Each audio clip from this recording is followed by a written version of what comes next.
Macam biasa, esok cikgu nak kamu hantar latihan muka surat 1 sampai 900 ni kat cikgu. On time ya.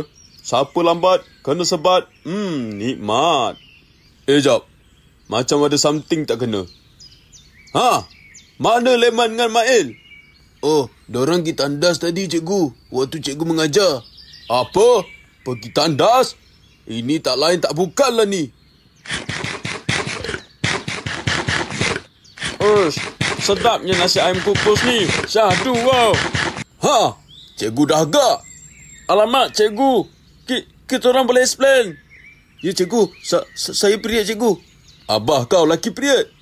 Berani kamu makan berdua kat sini tengah puasa Ramadan ni. Bak sini nasi tu. Yang ni cikgu buang. Sekarang kamu balik kelas. Baik cikgu.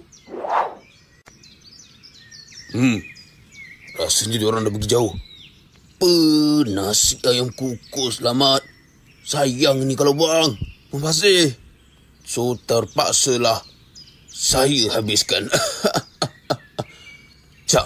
Itadakimasu.